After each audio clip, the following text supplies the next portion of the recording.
आपको कुछ पॉइंट नहीं मिला तो आप मुसलमानों की बात आप बताइए ना मैडम, आप सीधा मुसलमानों पर आ गए। पहले अपनी बड़ी पार्टी है, पर बताएं, बड़ी पहले पार्टी है अपनी ना, एकता हम कुछ पर नहीं, बताएं, आप है ना, मुसलमानों आप पर, हिंदुओं पर, और जिस पर आप कहेंगे डिबेट कर मैं लूंगी। नहीं कर रहा तो इंडिया डिबेट। अलायंस की एकता मैं पर सिर्फ बात एक कर डेटा रही मांग रहा हूं थी। आपसे। मैं तो इंडिया मैं अलायंस आपसे की एक एकता डेटा पर बात मांग रहा कर रही हूं। थी।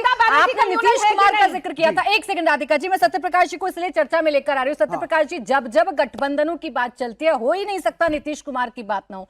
इनके पास एग्जाम्पल रहता है कि हाय देखिए नीतीश कुमार के साथ क्या कर दिया भारतीय जनता पार्टी ने। ऐसा कुछ हुआ क्या? दर्द हुआ क्या? नीतीश कुमार के साथ गलत हुआ है क्या? आपको क्या लगता है क्या कर दिया नीतीश कुमार जी? इनको पता है विवेक जी राजनीति में कब से, मुझे नहीं पता। इस देश में गठबंधन की राजनीति शुरू करने वाले अटल बिहारी वाजपेयी, नीतीश कुमार और जॉर्ज फर्नांडिस हैं।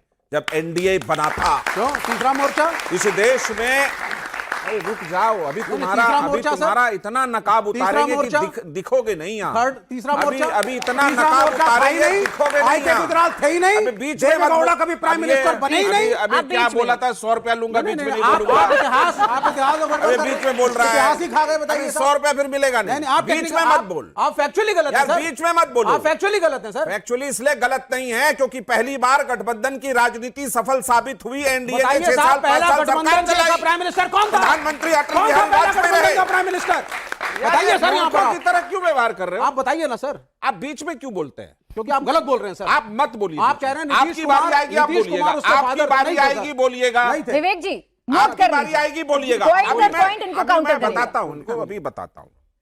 ये साहब लोग तीसरा मोर्चा बनाए थे।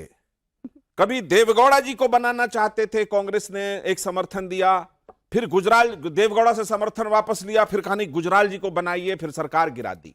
वो कहानी थोड़ी लंबी हो जाएगी, लेकिन लेफ्ट के बारे में बताता हूं कैसे पीठ पे छुरा भोंकते हैं। ये कह रहे थे ना कि मनमोहन सिंह की सरकार के साथ डीएमके था, बिल्कुल था, 10 साल था, ये भी थे। इन्होंने ऐन समय पे मनमोहन सिंह सरकार से समर्थन वापस लेकर के यूपीए की सरकार किस मकसद से गिरा रहे थे, ये बात आज तक समझ में नहीं आई। एक बात हो गई, उसके बाद लेफ्ट का सुपड़ा साफ हो गया भारत में।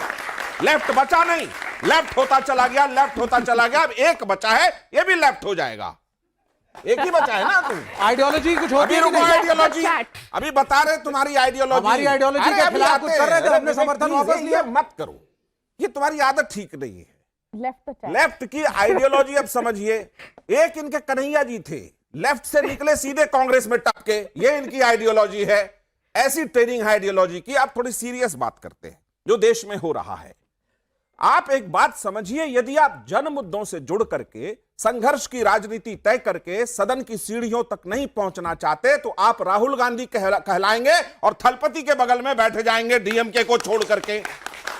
राहुल जी जब से राजनीति में आए हैं, आप देख लीजिए, कश्मीर से लेकर कन्याकुमारी तक उनके नेतृत्व में कौन सी सरकार बनी?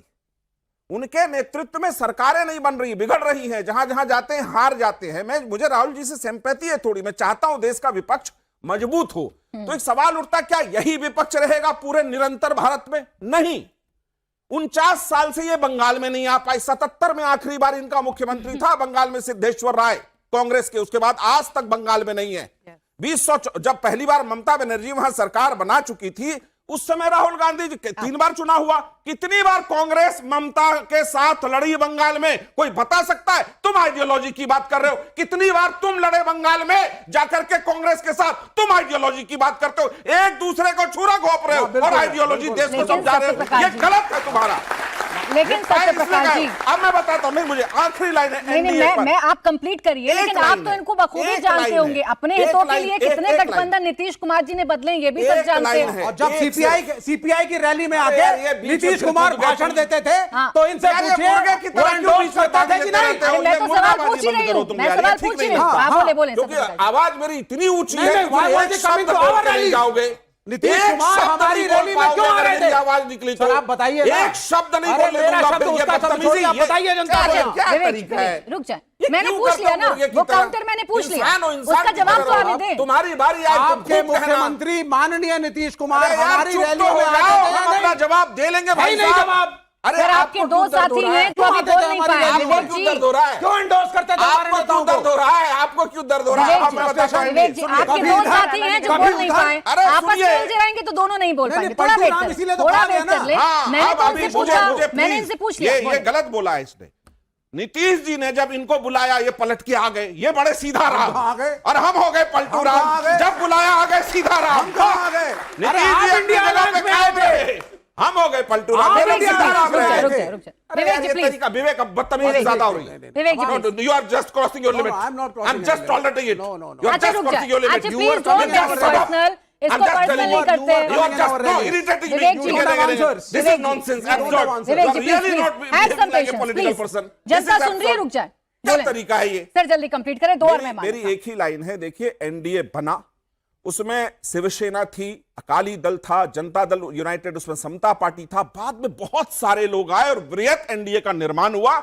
उस एनडीए ने देश के लिए काम किया। ठीक। काम किया है तो जनता चुनती है। ठीक। अब इनके तरह गाल बजाएंगे तो थोड़ी निवांग चुनेगी। जी, आपको तो ज्यादा दर्द पता होगा, दर्द कैसा होता है। आपने तो दिल्ली में झेला है, कैसे अपनों ने ठगा था और अपनों ने ही रुस्वा कर दिया था। आपने तो दिल्ली में बखूबी झेला है।